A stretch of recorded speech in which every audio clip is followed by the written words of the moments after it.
What's going on, everybody? Another edition of St. Pius X Football with the one and the only Greg Cranfill, the man, the myth, the legend himself, coming off a huge win, last-second win against Bishop Lynch at home. Coach, what a way to open up the home portion of the 2021 season, knocking off big bad Bishop Lynch in a thriller. That's right, man. It was a great time just because of the fact, those stands were packed and the kids and fans had that place rocking. And I was glad that our kids played their guts out, man. And it was exciting. It was very exciting.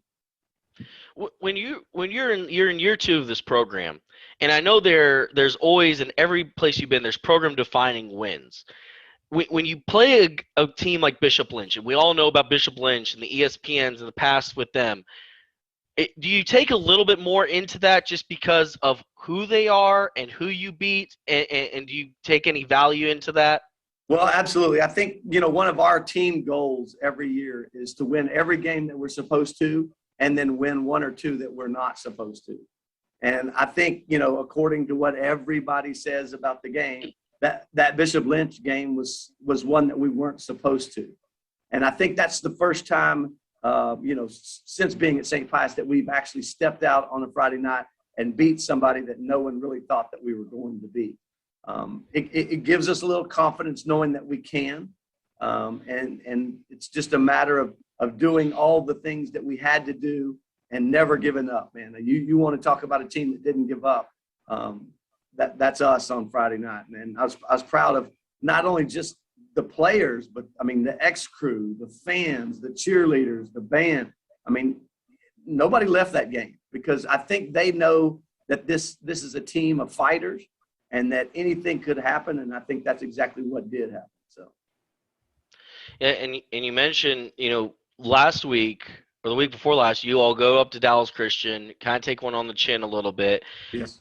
Does that say something about this football team? Because I'm always interested when after a football team wins, everything's great and stuff, and you're really rolling. But after you take a loss like that, sometimes you really figure out the character of your football team, because the fact is, once you got punched in the mouth, how are you going to get back up? Or are you just going to stay down and keep taking the punches? Your football team got back up and punched back at a very good Bishop Lynch team. What does that say coming off of a 25-point loss to come and win a really grinded out game like that? Yeah, and I think you hit the nail on the head. It's just the fact of I think Wednesday I shut practice off maybe 20 minutes earlier, and I said, meet me in the locker room because we need to talk. And I told them that we are in a situation that we could sit here and claim woe is me, and things that everything that bad that could happen is happening to us, and we can feel sorry for ourselves, and no one's going to be mad at you because you guys are such great kids and stuff like that. I said, but that's not why we're here. We're here to do what we need to do to try to win championships and be the best possible team that we can be. And I just sensed a raise in the level of, what, we will, Coach. We absolutely will. I think we had a discussion before the game about basically the why. I have this little glow sign that says family, and accidentally the Y came off of it. And I explained to the kids, I said, so what's missing here? And they said the Y. And I said, I think that's missing in some of us as well. I said, I think you know exactly what to do. I think you know exactly how to do it. I'm not sure all of you understand why you're doing it. And until we get to that point, then we'll just be an average football team. And I think Friday night, our football team represented this school basically with the thought that they understand why they do what they do. And that was a big deal for me as a coach and our coaching staff for sure. You mentioned this was, of course, the home opener for St. Pius X football with 2 road games to start the season. And you go 1-1 in those, you come home and you win this game. You talk about the emotion, the fans, and everything like that. And, of course, there was a little extra emotion maybe at halftime of this one, just because in the offseason, not a lot of people know you hired a coach named Vance Hill. And, unfortunately, in the offseason, he passed away due to COVID-19. And you all took this opportunity to honor his family, honor his legacy at halftime. He wasn't even a coach here for a long time, but he still took that time to honor his family. Talk about Vance Hill, talk about Coach Hill, and just that moment. I'll give you the floor to talk about that and just what y'all did on Friday night for him? Yeah, actually, before the game, we honored his family and his wife Peg and his 2 sons, and one of his sons, Enzo, is actually our ball boy, and got to flip the coin for the game on Friday night. And the way that we explained to Peg and to her family is that once you're in, you're in. You know, family is forever, and then that's kind of the message that we sent to them. Vance was an amazing person. He was one heck of a football coach, an amazing husband, and an outstanding father. And we did not want to let a moment pass to let the world know how important he was, even in the short amount of time that he got to spend around our kids. I talked to his wife and told him that 1 minute around Vance made the people here at St. Pius that much better. And we were thankful for the gift that we were given, although being very short. But he was a very special person. And I think his legacy will live through those boys and through his wife. So we were very extremely happy to do that. And the whole community of St. Pius embraced this opportunity and just was very giving. And I was so happy to be a part of the St. Pius family on Friday night. And Coach Vance Hill, hired in the offseason, unfortunately lost to COVID-19. Peg and her family honored before the game. That'd be cool, the coin to flip for Enzo to be out there and being a ball boy and stuff. And, that's just, such an awesome gesture by y'all to include him still, even though, his father is now gone, but still the Hill name is still part of St. Pius X football. And I'm sure this season, I know coaches coach maybe with a little bit, not of a chip on their shoulder, but kind of for a reason. Is Coach Hill one of those, do you coach a little bit more? Do you approach things a little bit differently just because you want to honor his legacy? I think so. And I think he gives us power and strength, in understanding that nothing is ever guaranteed to us in this life. And, I can sit here and say, hey, man, I'm a little too tired. I'm going to shut it down early. But I think just kind of what you said, gaining strength through understanding that what we do as a program or as a school has a purpose, and moments like those sure fuel the fire for us as coaches and for our team. It's like I said, it's exciting to understand what it means to be a part of something.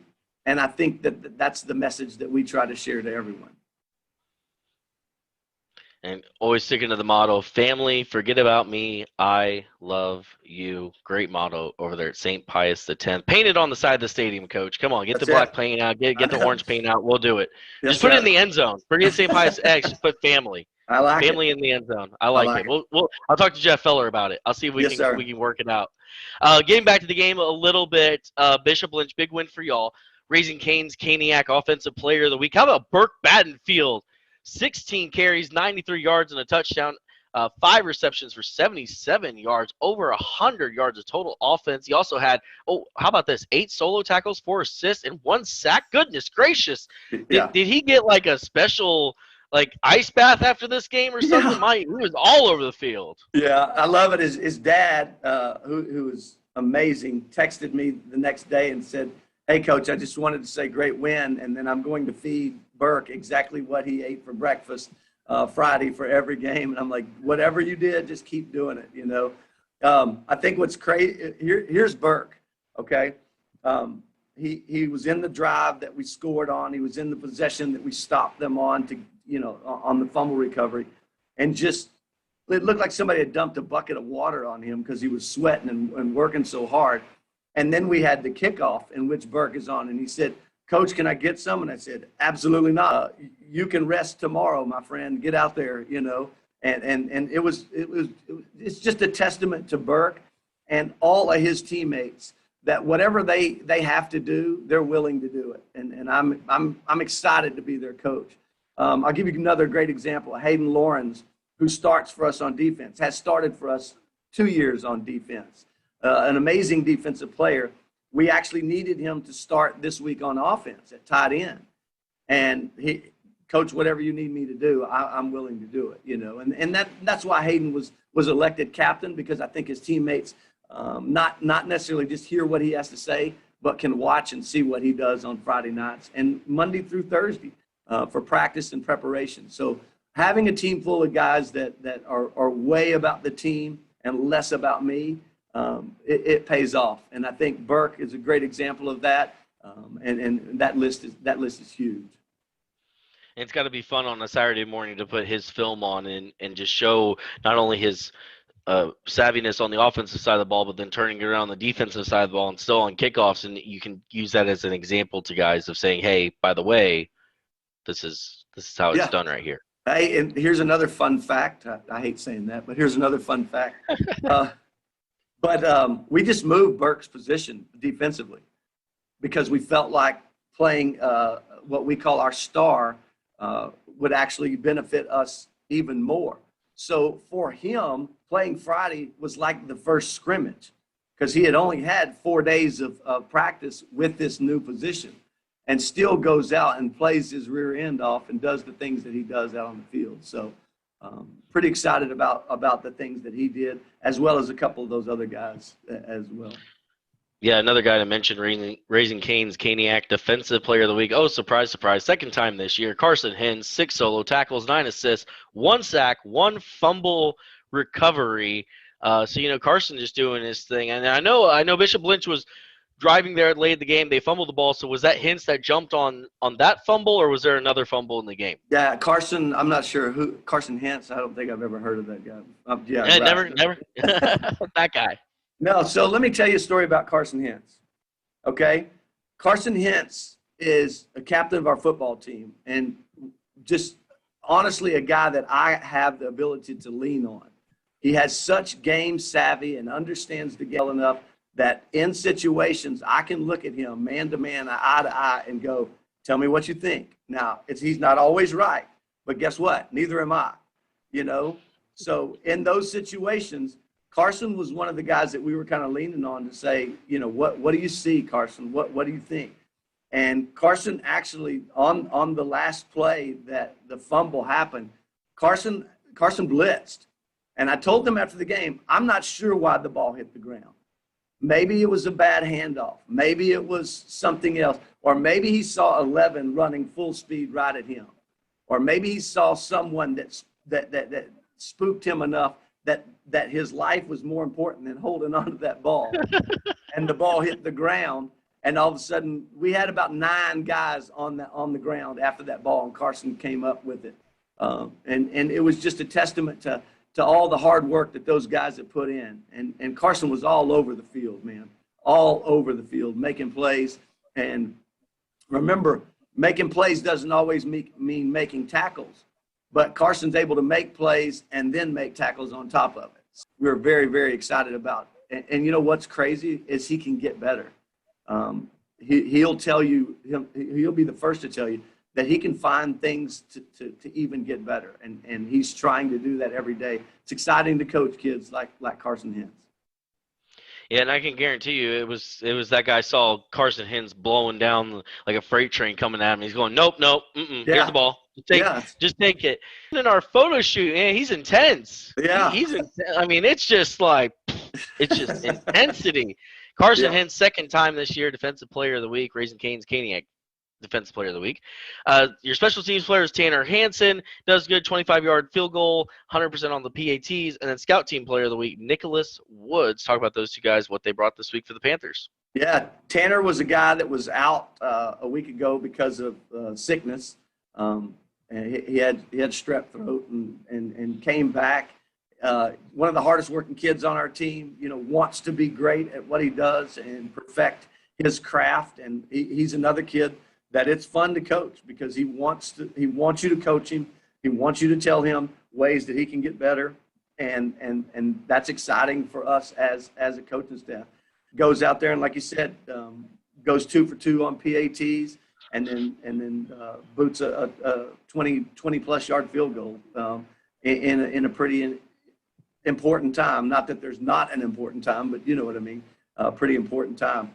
And then Nick Woods is a kid that he's got such a huge upside, and he's going to be great for us. He's really, really good right now playing at that JV level, plays outside linebacker and plays running back for us. And there's another kid that he just bust his rear end trying to do whatever he can to make this team better. And I think the coaches see that, identify that, and that's why he's our player of the week when it comes to the scout team this week.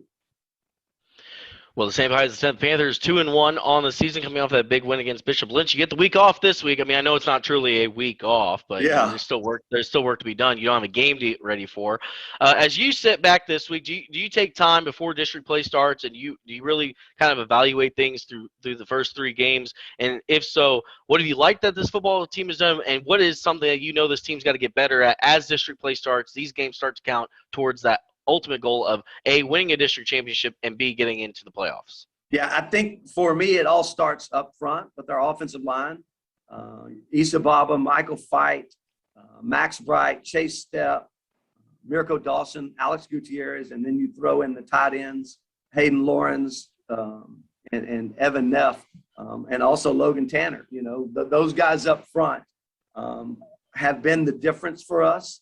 And again, they're a group that will tell you, Coach, we're going to get better. And each week they sit out there and they do it. You know, we kind of hammered down after that Dallas Christian game and identified some things that I wanted fixed, like not yesterday but immediately. And those guys were very receptive and jumped on it. And I think we saw the results of A, being coachable, and B, believing in what we do with that offensive line and the things that we did. Up front defensively, you've got Hayden Lawrence, you've got Dylan Edwards, and you've got Aiden Allen, who play our 3-down defensive linemen that absolutely played their tails off on Friday for us.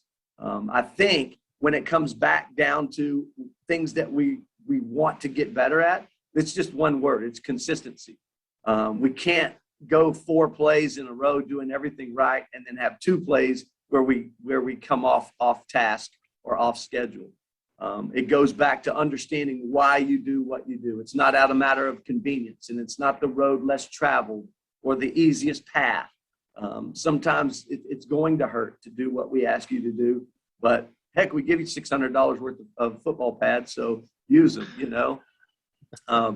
So I think that's what it comes down to. That's the message that we're going to relay to them. You know, today we'll watch video pretty heavily of last Friday's game, and it will come down to one word: consistency. I think having senior leadership on that offensive line has proved to be so beneficial. Like I said, when you've got Michael Fight, you've got Mirko Dawson and Alex Gutierrez, who all 3 are seniors, that can, and Max Bright, that all can sit there and identify, and they're figuring out that it's way more than just blocking. It comes down to identifying what the defense is doing to us, and then how do we attack it. And I thought this week was a huge step in doing just that, because Bishop Lynch, they weren't a joke, man. That's a good football team that we beat on Friday. Exactly. I mean, we know what Bishop Lynch brings, and this is a big win for y'all going into the off weekend. I guess, Coach, we'll just end on this note. As you go into the off week, we talked about getting ready for district play, and guys, have there been any other guys? I mean, I know we've mentioned Carson Hintz, we've mentioned these guys. Have there been any other guys that we haven't talked about that has really just impressed you so far through the first 3 games? Yeah, I think it starts with our secondary would be the biggest thing, because I knew we had guys coming back up front. You know, during the offseason, I knew it. We were fine up front because you've got the linebacker crew of Carson Hintz and Logan Landry, who has played his tail off for us this year, and a guy named Travis Pesic, Pesic has stepped up and played outside linebacker for us. I knew we had Burke coming back. Grant Stringfellow is a guy that stepped into a role who started on defense for us and now is starting on offense for us. And then you've got our 2 corners, Ethan McMinn and Caden Igren. Ethan McMinn is one of the top leaders in the state right now with 4 interceptions. after 3 games. And Cade was a kicker for us last year and talked to me about actually playing. And I'm like, I can't tell you how I've been waiting to have this conversation with you. You know, and he's playing offense for us and playing defense. He's a guy that he really doesn't have to. I mean, I know that sounds silly, but he doesn't have to. He's got his future laid out for him, going and playing collegiate lacrosse. But this is something that he wants to do in order, you know, because of the team around him. And then you've got 2 safeties that have played lights out, Jonah Arazo and Pierce Hayes, that are getting better every single day. And I think that unit of outside linebackers and secondary guys have proven to me that we can stop people in certain situations. That I'll give you a great example. After we scored, Bishop Lynch got the ball back, and we knew it was air it out time, you know. And I think they went 0 for 4. We had guys right where we needed them and didn't allow them to complete 1 pass. A, because of the pressure we were putting on them up front, and B, because of the pressure we were putting on them in the back end. So extremely proud of that secondary, what they're doing, and know that they're going to find ways to even get better. I think Coach Kelvin Wesley has done an outstanding job with them, and helping them understand why we do what we do, and we're looking for great things out of them, knowing that here coming up in a couple of weeks that we're going to face teams that are going to throw it 30 and 40 times a game, and I think we'll be ready. Well, perfect. St. Pius X football 2-1 on the season, win their home opener. They go into the off week. No game this week, but next week they are back at it in district play against Concordia Lutheran to open things up. Coach, appreciate the time as always. You can always tune in to the Greg Cranfill Show every single Wednesday at noon on our VYPE Houston Twitter, Facebook, and YouTube pages. We're back and better than ever every single week. Of course, it's because that guy over there, the man, the myth, the legend, Coach Greg Cranfill. Coach, thanks for the time. We'll see you next week on another episode. Go Panthers.